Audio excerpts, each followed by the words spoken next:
IBN 7 हौसला है।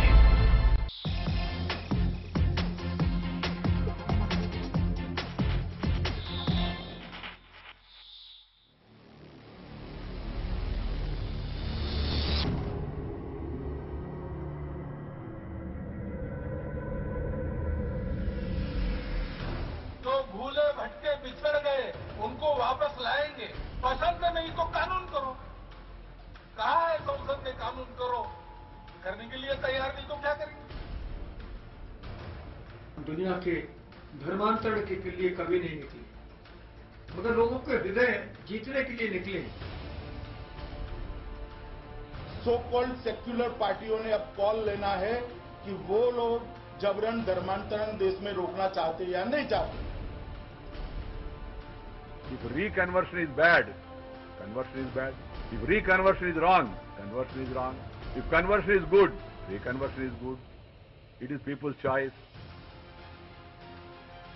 बड़ी संयोजित षड्यंत्र है जिसमें RSS, Bharatiya Janata party, NDA की सरकार और इनसे जुड़े हुए संगठन शामिल हैं। जबरन धर्म परिवर्तन या लालच से धर्म परिवर्तन के खिलाफ है। कोई हुई सत्ता जो पृथ्वीराज के समय में दिल्ली की सत्ता हमारे हाथ से निकल गई थी, शायद 800 वर्ष बाद पहले ये वही सत्ता फिर से कायम हुई है।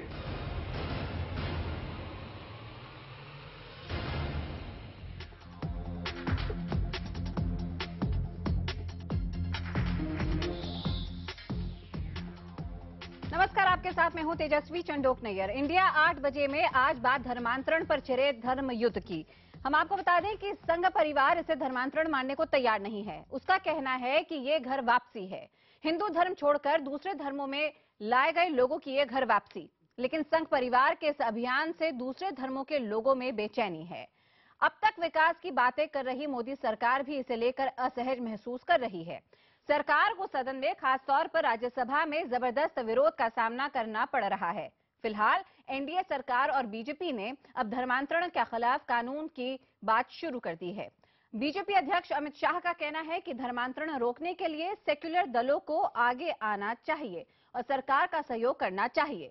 लेकिन बड़ा सवाल यह है कि आखिर अचानक विश्व हिंदू परिषद जैसे संगठनों के हौसले क्यों बुलंद हुए? आखिर अशोक सिंघल जैसे लोग किस राजनीतिक स्वाधीनता की बात करते हैं? क्या ऐसे बयान मोदी सरकार को उसके विकास के एजेंडे से भटका नहीं रहे? बात करने के लिए हमारे साथ हैं हमारे खास मेहमान। हम आपको बता दें, हमारे साथ हैं father Dominic Emmanuel, editor word with us, and Swami Chakrapani हमारे साथ हैं, जो कि हैं नेशनल प्रेसिडेंट संत महासभा के। हमारे साथ हैं अली अनवर, जो कि लीडर हैं जेडीयू के, और आसिफा खान, लीडर बीजेपी की। आप सभी का बहुत बहुत स्वागत है यहाँ पर। और आसिफा, सबसे पहले सवाल मेरा आप ही से, ऐसा क्यों है कि आपकी सरकार जब सत्ता में आई है तो फिर ये जो सुर हैं संघ परिवार के वो मुखर होने लगे हैं? देखिए, मैं जरूरी दो बातें आपको बताना चाहती हूँ, क्योंकि आज मुद्दा है धर्म परिवर्तन या धर्मांतरण का। कुरान के 3 पारे में है, ला इकराहा फिद्दीन, यानी दीन पर किसी तरह की कोई जबरदस्ती नहीं है, कोई फोर्सफुल कन्वर्जन नहीं हो सकता। इसके बाद एक और आयत है कुरान शरीफ में, सूरे काफिरून है, जिसमें लिखा है लकुम दीनकुम वलिय दीन। यदि आप किसी को अच्छी बातें अपने धर्म की बताते हैं, इस्लाम की बताते हैं, और वो उस बातों को कबूल नहीं करता, तो उस पर कोई जबरदस्ती नहीं है। आपका यकीन, आपकी मॉरल लॉ आपके लिए है, मेरा मॉरल लॉ मेरे लिए है। तो इस्लाम में कन्वर्जन का कोई मसला है ही नहीं। Islam can be embraced but you cannot convert anyone to Islam. ये इस्लाम का प्रिंसिपल, बेसिक लॉ है। इसलिए कन्वर्जन मेरे ख्याल में मुसलमानों के लिए कोई मुद्दा नहीं हो सकता।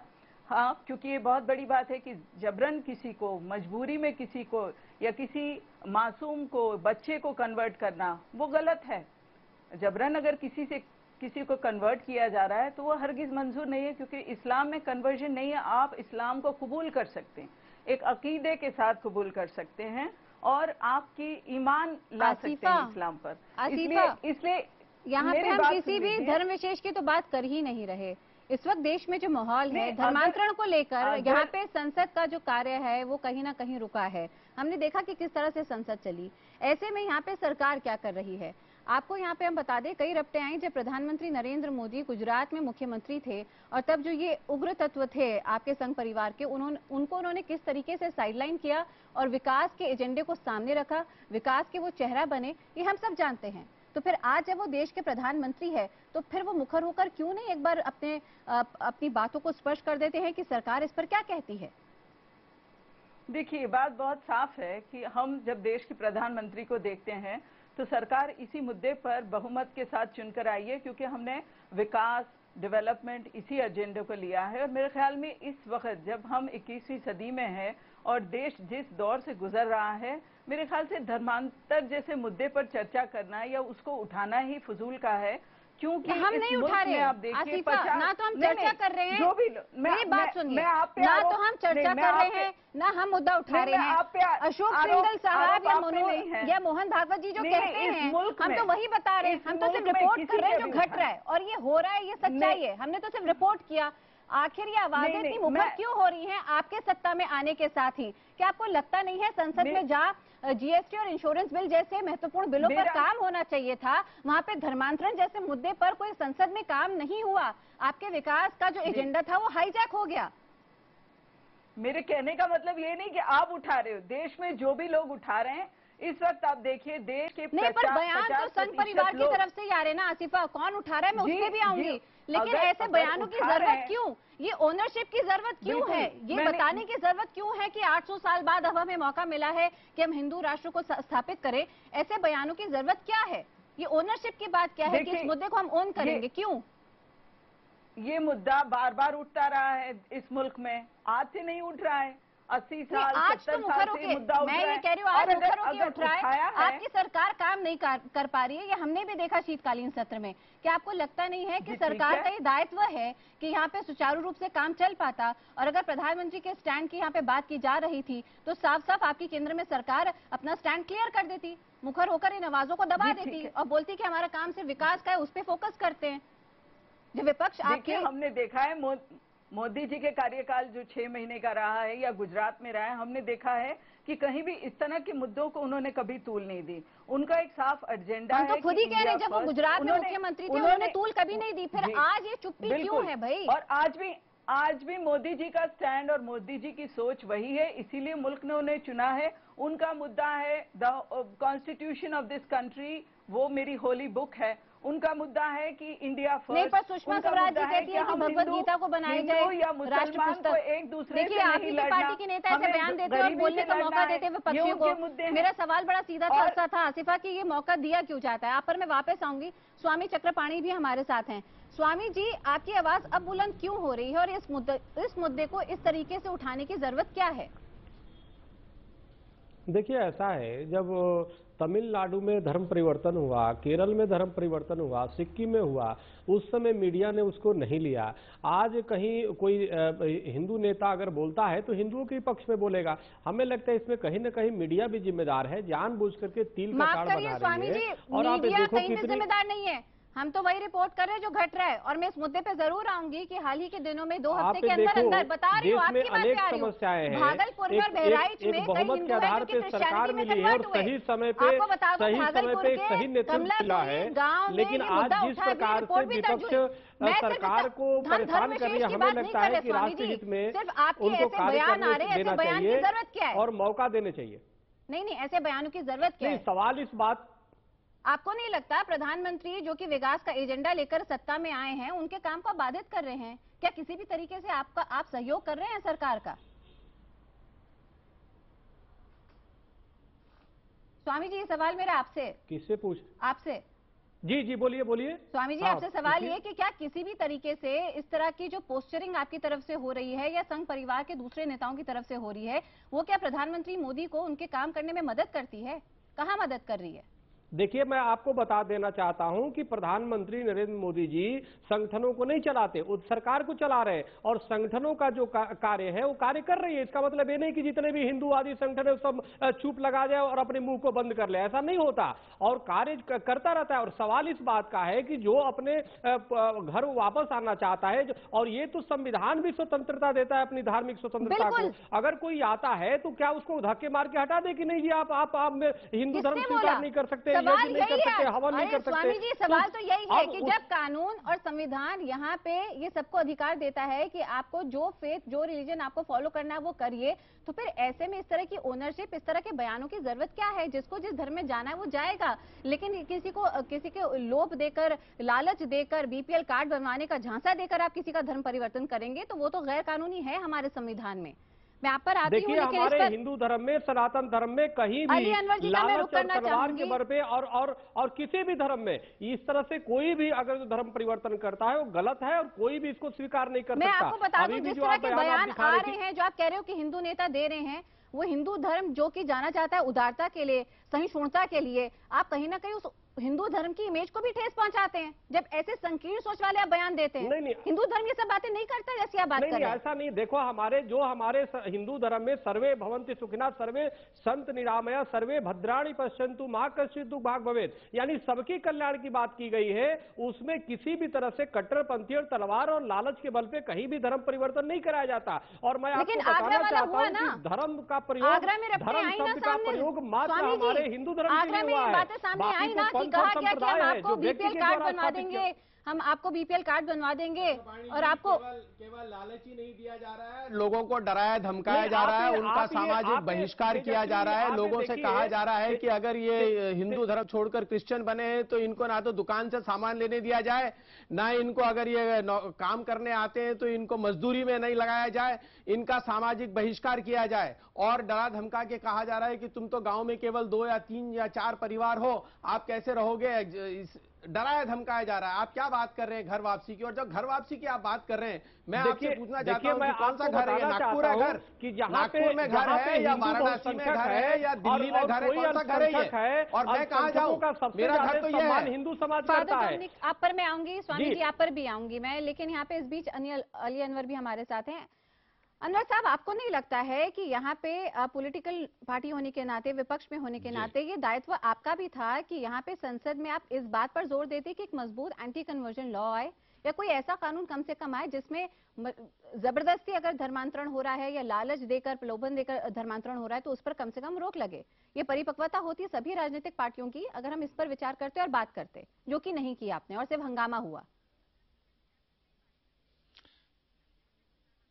देखिए तेजस्वी जी, धार्मिक स्वतंत्रता का अधिकार हमारा संविधान देता है।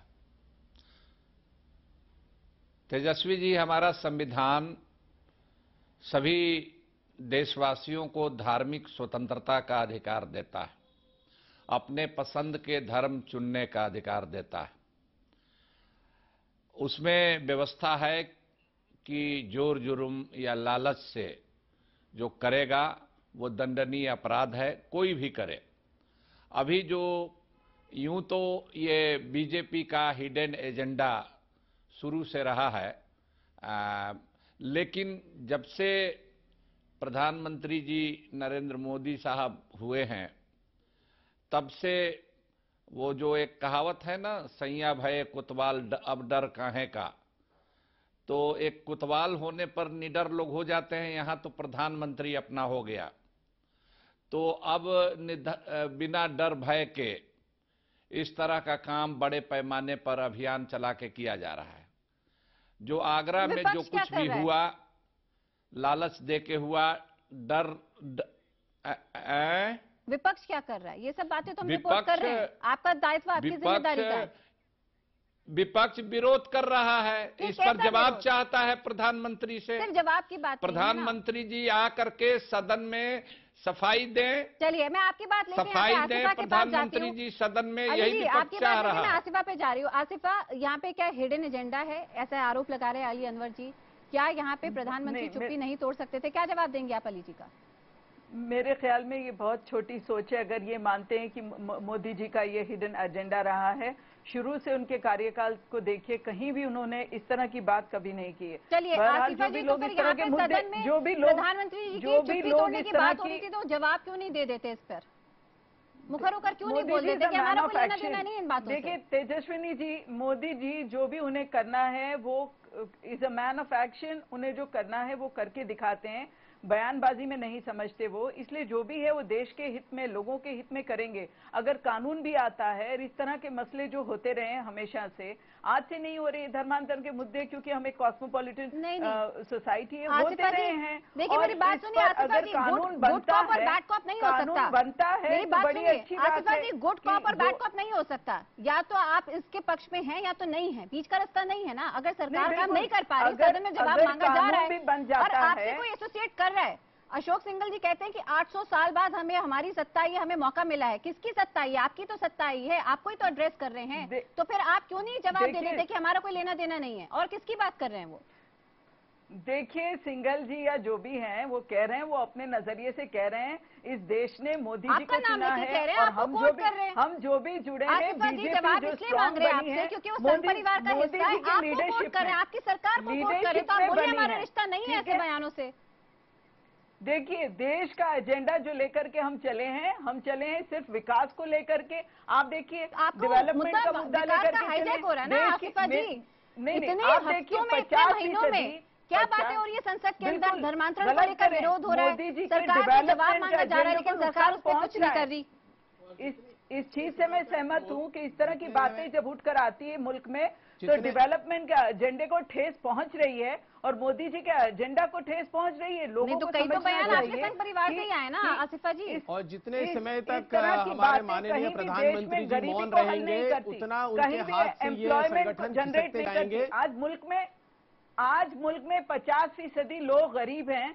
हमारे इश्यूज हैं डेवलपमेंट, हमारे इश्यूज है रोजगार, हम भी मानते हैं कि गरीब, पर वो हो नहीं रहा आसिफा जी, वो हो नहीं रहा। लेकिन बच्चे की पढ़ाई की आपको नहीं लगता कि मजबूत एंटी कन्वर्जन लॉ की आप बात करते, उस पर कुछ काम करते, और अगर जबरन कन्वर्जन हो रहा है, लालच देकर हो रहा है, तो उस पर आप कानून लाते? बात इतनी सी थी। कानून बना हुआ है, बिल्कुल कानून बना हुआ सरकार लाएगी की जरूरत अगर देश में कानून का भी पालन जबरन कुछ हो रहा है वो कानून सरकार। चलिए मैं कानून की बात करती हूँ। फादर डोमिनिक, आसिफा जी मैं आप पर आ रही हूँ। Father Dominic, anti conversion law के आप पक्ष में है कि नहीं? नए कानून बनाने, ये ऑलरेडी एग्जिस्टेंट है लॉ।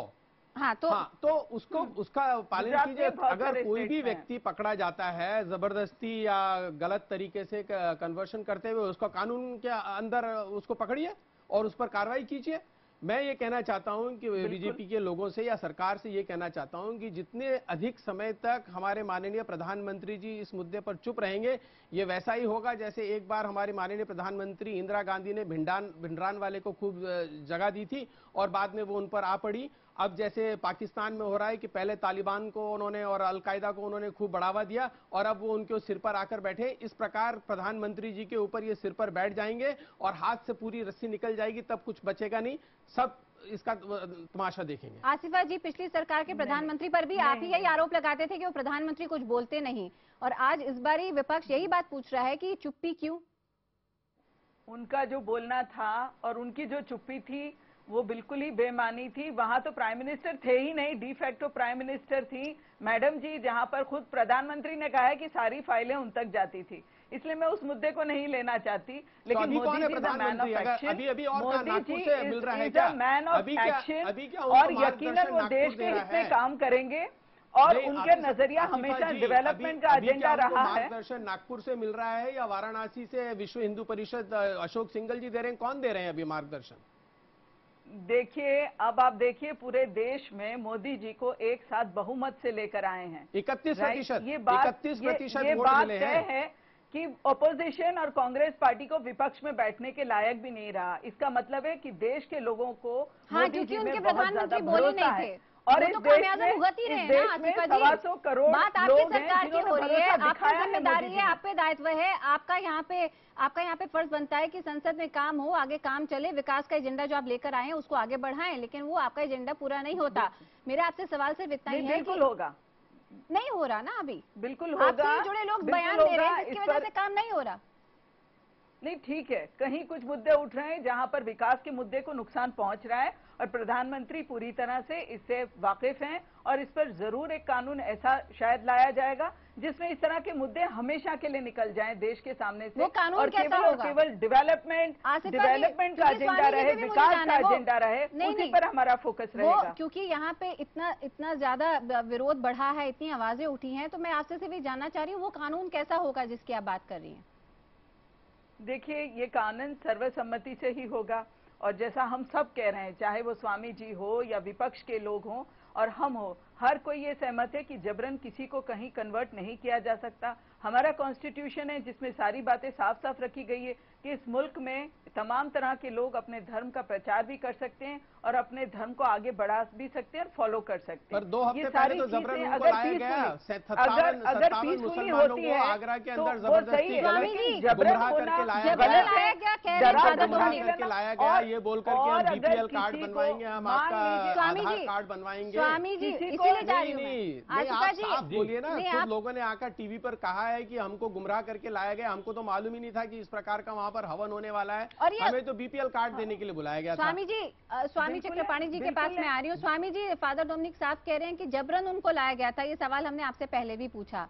अगर किसी को स्वेच्छा से आना है किसी धर्म में, वो आ जाएगा ना। इसके लिए इतना बड़ा आयोजन करने की, सम्मेलन करने की और फिर इस तरह के बयान देने की जरूरत क्या है? और फिर मीडिया को बुला के कैमरे के सामने रखवाने की, यहाँ की आप फोटो लीजिए, किस प्रकार हम तिलक लगा रहे हैं इन पर, ये टोपी पहनकर हवन कर रहे हैं, ये सब क्या है? ये वास्तव में टोपी पहनने वाले क्या मुसलमान थे या आपने ही किसी को पकड़ कर ले आए और वहां पर बैठा दिया? हाँ स्वामी जी बोलिए। अगर ये बताइए तेजस्विनी जी, आप ये बताइए, अगर कोई धमका के लाता, अगर कोई लालच दे के आता, तो क्या कैमरा वाले और टीवी चैनल को बुलाता? तो इससे साबित होता है कि जिन लोगों ने हिंदू धर्म स्वीकार किया वो स्वेच्छा से किया। और सबसे पहली बात यह है कि जिन लोगों ने इसको कराया उसमें गिरफ्तारी भी हो गई। लेकिन आप जरा बताएं कि क्या उसके बाद धर्मांतरण रुका? अभी पेपर में दूसरे दिन उसके दिया था कि करीबन 27 परिवार हिंदू धर्म से ईसाई धर्म स्वीकार कर लिया। सवाल इस बात का है, पूरे तमिलनाडु, केरल, सिक्किम और अनेक गोवा और अनेक स्थानों पे धर्मांतरण हुआ। बताइए कितनी गिरफ्तारियां हुई? सवाल इस बात का है कि एक हिंदू के लिए कानून ऐसे बने कि सब गिरफ्तारी हो जाए।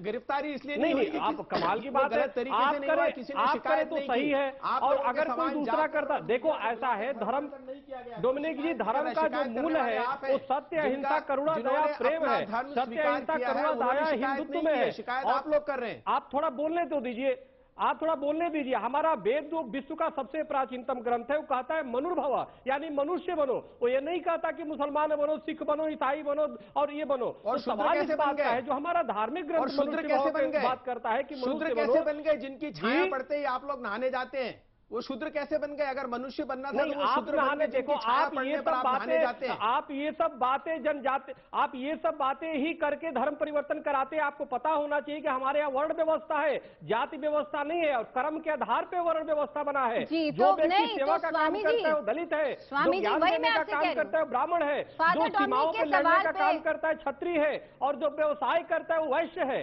तो हमारे यहाँ कर्म की प्रधानता है, न कि जाति की प्रधानता। आप डोमिनिक जी, आप इसका थोड़ा अध्ययन करिए। और इस तरह से सिर्फ आरोप लगाने से काम नहीं चलने वाला। और हर संप्रदाय धर्मों में अच्छे कार्य हो रहे हैं, लेकिन अगर जो कोई हिंदू धर्म से अगर जो आता है हिंदू धर्म में, तो उसका स्वागत के मार के हटा नहीं देगा। पाणी जी, जो फादर डोमिनिक कह रहे हैं, मैं वही बात आपसे पूछ रही हूँ कि आपको लगता नहीं है कि इस तरह के बयान पर ज्यादा जोर देना कि धर्म की हिंदू राष्ट्र बनेगा या हम धर्म परिवर्तन रुकेगा नहीं, इससे ज्यादा बेहतर ये होगा कि आप इस पर इंट्रोस्पेक्ट करें कि भला ऐसा हो क्यों रहा है? क्या वाकई में जो वर्ण प्रथा है हमारे धर्म में, उसमें कहीं ना कहीं तो कोई खामी तो नहीं? क्या वाकई में जात पात वर्ण के नाम पर ह्यूमिलिएशन की वजह से या दूसरी वजह से, अपमानजनक स्थिति की वजह से लोग मजबूर हुए दूसरे धर्म में जाने के लिए? क्या यहाँ पे समाज के उद्धार के लिए, एक एक जन के उद्धार के लिए, वो किसी भी धर्म का हो, इस पर विचार करना ज्यादा जरूरी नहीं आप समझते? नहीं, बिल्कुल तेजस्विनी जी, लेकिन आपको मैं स्पष्ट कर देना चाहता हूं कि कोई हिंदू राष्ट्र का बात करता है तो इसका मतलब ये नहीं कि ईसाई और मुसलमानों को इस देश से फेंक देने की बात करता है। वो ये करता है वो हिंदू राष्ट्र जिसमें सभी लोग राम राज्य की तरह रहे। ये राम राज्य में कभी भी किसी के साथ भेदभाव नहीं हुआ करता था। लेकिन समस्या ये है कि अब हिंदुस्तान है तो हिंदुस्तान में पहले जी 2021 तक क्या कह रहे थे कि मुसलमानों को, ईसाइयों को खत्म कर देना है। 2021 तक मुसलमानों ईसाइयों को खत्म कर रहा है राजेश्वर सिंह, क्या बोल रहे थे? वो किसके आदमी है? देखिए राजेश्वर सिंह की जो बात कर रहे हैं वो जेल में चले गए, सवाल इस बात का है। लेकिन ओवैसी जी हिंदुओं को चैलेंज करते हैं कि एक बार पुलिस को हटा दो तो मैं दिखा देता हूँ, तो वो तो अभी तक बाहर है, उस पर आप क्यों नहीं बोलते? इन लोगों का 10 गो मुंह है, 10 मुंह है, अलग अलग बात बोलते हैं। 10 आदमी अलग अलग बात बोलता है, 10 मुंह वाले हैं। जो लोग गांधी की हत्या करने वाले नाथूराम गॉडसे को महिमा मंडित करते हैं, उनसे आप क्या उम्मीद करती हैं? जी जो लोग नहीं, देखिए ऐसा है, आप नाथूराम गॉडसे की पूजा करते हैं, मत रखिए, उनको महिमा मंडित करते हैं, उनसे क्या उम्मीद करती हैं? आप मेरे सुनिए, उम्मीद पूरी देश के लोगों ने उम्मीद की है, तो जाके पूर्ण बहुमत में सरकार बनी है। तो सवाल इस बात का कि चलने दीजिए, देश का समय बर्बाद मत करने दीजिए। सरकार बना लीजिएगा तो सर पर किसी का पेशाब कीजिएगा, सरकार बना लीजिएगा तो कानून अपने हाथ में ले लीजिएगा। सरकार जनता ने बहुमत आपको दिया है, जिस काम के लिए वो काम आप नहीं कर रहे हैं। करना पड़ेगा। लेकिन बड़े अफसोस की बात है कि हमारे देश में आज भी हम धर्म के नाम पर, धर्मांतरण के नाम पर ही यहाँ पे लड़ रहे हैं। ये कहीं नहीं कोई सोचा कि अगर कोई भूखा बच्चा सो रहा है उसके लिए क्या किया जाए, यहाँ पे जो गरीब तबका है उसके उत्थान के लिए सरकारें कैसे काम करें। शायद ये मुद्दे ज्यादा महत्वपूर्ण हैं बजाय इसके कि आप किसका धर्म अपनाते हैं या किसका